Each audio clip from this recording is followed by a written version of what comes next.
Мысық, жолбарыс және тышқан. Ел аузындағы аңыздарға қарағанда, жолбарыс хайуанаттардың патшасы болып, оларды билеуден бұрын қойдан қоңыр, сиырдан топас, түйеден аңқау болған екен. Маймыл мен түлкі оны үнемі алдап арбап келеме жетеді екен. Оның терісі де әсілінде кілең сары түсті болыпты. Қазіргідей қара теңбілі болмаған екен. Бұл теңбілдер маймыл мен түлкінің тұяғы мен тісінің салған айғызының табы екен. Көп көрлік көрген соң, жолбарыс мысықтың алдында өнер үйренуге келіпті. Ол кезде мысық күллі хайуанаттардың ұстазы екен. Маймылға шапшуды, қасқырға тіс жұмсауды, итке иіс айыруды, сиырға тіл мен орауды сол үйретіпті. Бірақ мысық үйреткісі келмей, жолбарыстан ат бойын ала қашыпты.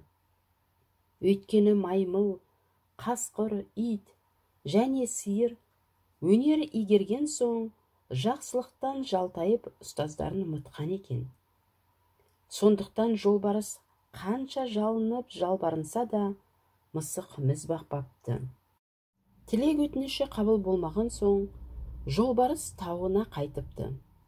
Сөз десе ішкен асын жерге қоятын тышқан есігінің алдынан сүмірейіп өтіп бара жатқан жолбарысты көріп, «Туыс, сүлкініңіздің түсуін кімнен сұраймыз?» депті. Сонда жолбарыс көз жасын сорғалатып тұрып, «Мен өнерден кенде болғандығымнан ылғи елдің мазағына ұшыраймын» деп мысықтың ұстаздық істеуге көнбегендігін, жолы болмай келе жатқанын тышқанға айтып, мұңын шағыпты. Жылмағайлықтың жөнін жақсы білетін қаптесер, сонда сәл ойланып алып, бір ақыл үйретіпті.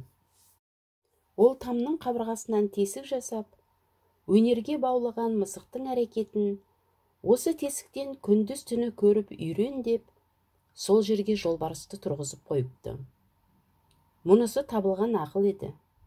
Дес бергенде, мысық балаларын аяқтандырған соң, өзінің атылу, алып соғу, табанға басу сынды үш өнеріне баулай бастапты. Біраз күн көз жазбай көрген жолбарыс та оның өнерлерін дерліктей меңгеріпті. 2 күн өткеннен кейін жолбарыс мысыққа кезігіп, оған ұстаз деп күлімдей тіл қатыпты. Әрі өзінің үйренген 3 түрлі өнерін көрсетіпті. Бұған таң тамаша болған мысық, мұны қалай үйрендің деп сұрапты. Жолбарыс мән жайды оған түгел башайлап айтып беріпті.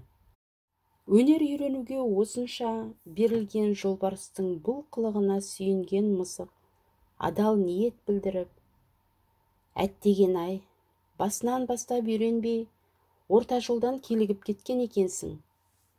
Егер өнерімнің барлығын жете үйренген болсаң, хайуанаттардың патшасы болғанда екенсің» депті. Бұны естіп жолбарыс мысыққа құлдық ұрып, онан өз бойындағы өнерін түгел үйретуді өтініпті. Мысық оған тағы өзінің иіс айыру, тіс жұмсау, тілімен оралу және шапшу өнерлерін үйретіпті. Бірақ жолбарыс сабырсыздық істеп, іс айыру, тіс жұмсау өнерін үйренуге көңіл қоймапты да, тілмен оралу және шапшу өнерлерін шала-шарпы үйренген екен. Ең соңында мысық өз өнерінің ең асылы есептейтін айбар шегі өнерін үйретіпті.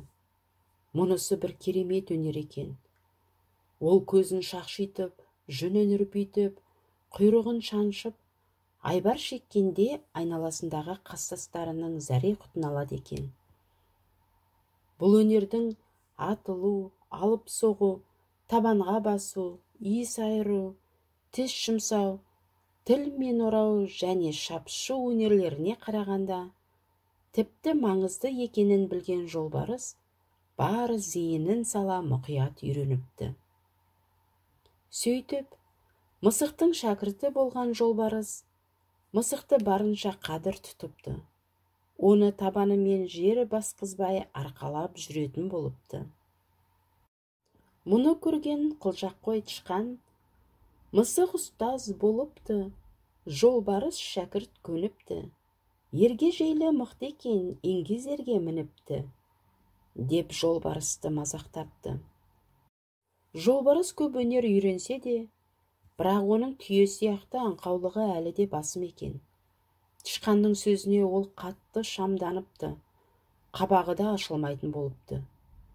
Бір күні ол мысықты арқалап келе жатып, оқыс қимылдап, оны жерге алып ұрып, атылып барып аяғымен қаққан екен.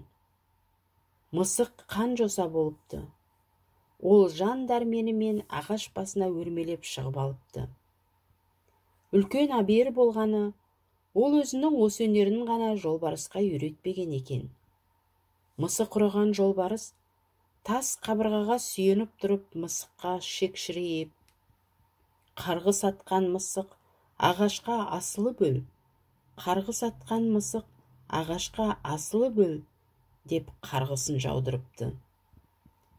Ызаға булыққан мысық оған орай, қарғыс атқан жолбарыс тас дауалға қадалып қал, қарғыс атқан жолбарыс тас дауалға қадалып қал, деп қарғапты. Жолбарыс пен мысықтың түс шайысып қалғанын байқаған тышқан қатты қорқыпты. Түнделетіп таудан қашып кетіпті. Сөйтіп ол күндіз сыртқа шығудан қалыпты. Ұрланып, түн жастана шығып, бірдеме теріп жейтін болған екен.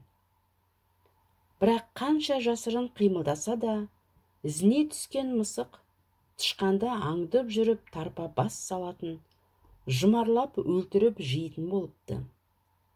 Содан бастап жолбарыс тауда дәурендеп өмір сүріпті. Қазірге дейін мысық жолбарыс пен тышқанға өш. Жолбарыс қазірге дейін ағашқа шыға алмайды екен. Адамдар қазірде өлген мысықты ағашқа асып қояды. Соғып алған жолбарыстың терісін тас дауалға сүйеп қойып сыдырады екен.